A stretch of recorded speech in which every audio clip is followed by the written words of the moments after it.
আসসালামু আলাইকুম ওয়া রাহমাতুল্লাহি ওয়া বারাকাতুহু। আমি আবারও চলে এসেছি আপনাদের সম্মুখে খ্রিস্টান ধর্মের কিছু কথা নিয়ে। খ্রিস্টান ধর্মের কী নিয়ে আলোচনা করব, অবশ্যই আপনারা টাইটেলে দেখতে পাচ্ছেন যে খ্রিস্টান ধর্মে ধর্ষণ তৈরি করে বা ধর্ষণ শেখায়।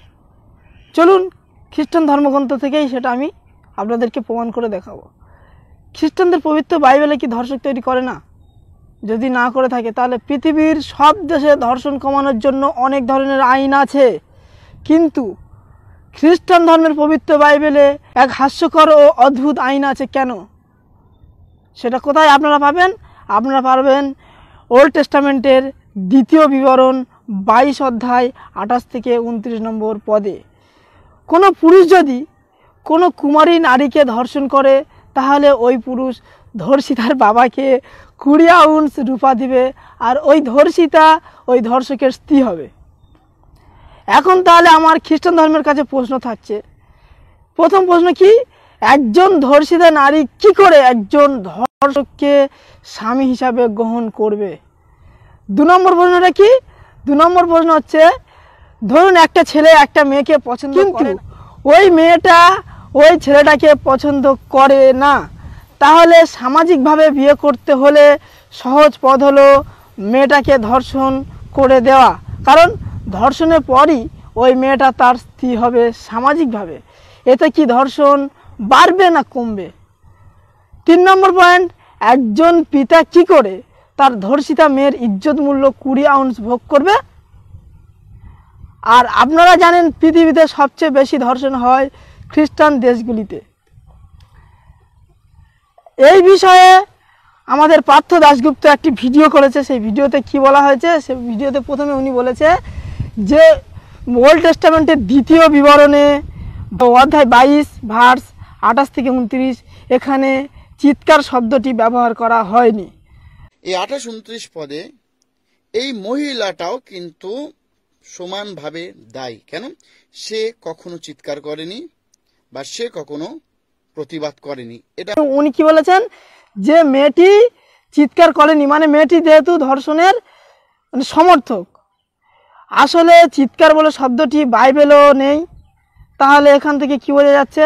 চিৎকার শব্দটি নেই, তাহলে উনি ভুল ব্যাখ্যা করছেন, অবশ্যই ভুল ব্যাখ্যা করছেন। চিৎকার শব্দটি নেই কিন্তু উনি বলছেন যে চিৎকার শব্দটি আছে।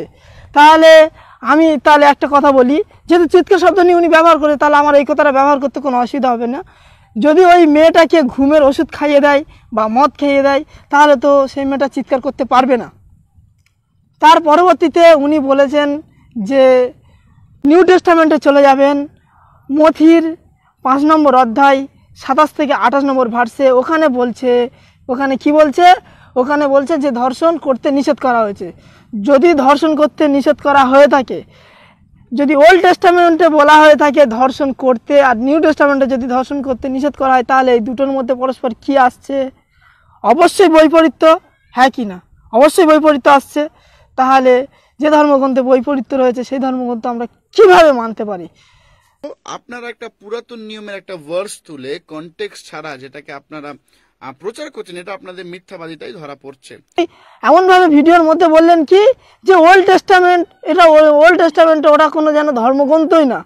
তাহলে আপনি যদি ওল্ড টেস্টামেন্টটা ওরমভাবে বলতে থাকেন, তাহলে সমস্ত খ্রিস্টান ধর্মের লোকেদের আমি বলছি, আপনারা সকলে একত্রিত হন। পার্থ দাশগুপ্ত, আপনাকে অনুরোধ করছি, আপনি সমস্ত খ্রিস্টান ধর্মের মানুষদেরকে বা খ্রিস্টান ধর্মের অনুসারীদেরকে একত্রিত করুন এবং রাষ্ট্রীয়ভাবে ঘোষণা করুন যে ওল্ড টেস্টামেন্টটা খ্রিস্টান ধর্মগ্রন্থ নয়। ইভেন আমাদের যদি আপনি বলেন বুক অফ তিমোথিতে একজন পুরুষ একটাই মহিলা বিয়ে করতে পারবে, কিন্তু যদি ইসলামে দেখেন একজন পুরুষ 4টে বিবাহ করতে পারে। আর আপনি ভিডিওটা করেছেন, খুব ভালো কথা। আপনি আবার কোরআনের মিথ্যা, মানে কোরআনের বিপরীতে কথা বলেছেন যে খ্রিস্টান ধর্মে ধর্ষণ শেখায় না, অর্থাৎ যৌন পাপ করতে শেখায় না। ইসলাম ধর্মে শেখায় 4টে বিবাহ করা হয়েছে। আরে আপনাদের ধর্মগ্রন্থে একটা বিবাহ করতে বলা হয়েছে বলে তো ধর্ষণ করতে শেখাচ্ছে, বুঝতে পারছেন না? ধরেন অনেক মেয়েদের বিবাহ হচ্ছে না বা অনেক মেয়েদের বিবাহ হওয়ার পরে তালাক হয়ে যায়, সেই সব মেয়ে ধরেন বিবাহ করছে না। তারা কারা বিবাহ করে? যাদের সামর্থ্য রয়েছে বা কোরআনে বিয়ে করতে 4টে বলা হয়েছে তাদেরকে, যাদের সামর্থ্য রয়েছে, যথাযথ সামর্থ্য রয়েছে এবং সে সংসারটা চালাতে পারবে, তাদেরকে অনুমতি দেওয়া হয়েছে। যাদের সামর্থ্য নেই তাদেরকে একদম অনুমতি দেওয়া হয়নি পবিত্র কোরআনে। তাহলে আপনি কোরআনের নামে মিথ্যারোপ করছেন কেন? আমার প্রশ্ন আপনার কাছে। আর আপনাদের ধর্মগ্রন্থে তো একটা বিয়েই বলে তো ধর্ষণটা বাড়ছে, এবং খ্রিস্টান ধর্মে তো ধর্ষণ হয়ে যাচ্ছে। তো আপনি কীভাবে আজব আজব মিথ্যা কথা নিয়ে এবং মানুষের সামনে বিভ্রান্ত করাচ্ছেন? আপনার কাছে আমার প্রশ্ন, আপনি অবশ্যই যথাযথ উত্তর দেবেন এবং আপনার উত্তরের আশায় আমি বসে থাকব। তো আমার ভিডিও এতদূর ছিল। তো আর আপনারা যারা শিখতে ইচ্ছুক, মানে বিভিন্ন ধর্মতত্ত্ব নিয়ে যদি কোনো কিছু শিখতে ইচ্ছুক, কম্পারেটিভ রিলিজিয়ন শিখতে ইচ্ছুক, অবশ্যই আমাদেরকে কমেন্ট করুন, ইনবক্স করুন। যতটা পারা যায় আপনাকে আমরা সাহায্য করব ইনশাআল্লাহ। এই বলে আমি আজকের ভিডিও শেষ করছি। আসসালামু আলাইকুম রহমতুল্লাহি ওয়া বারাকাতুহু।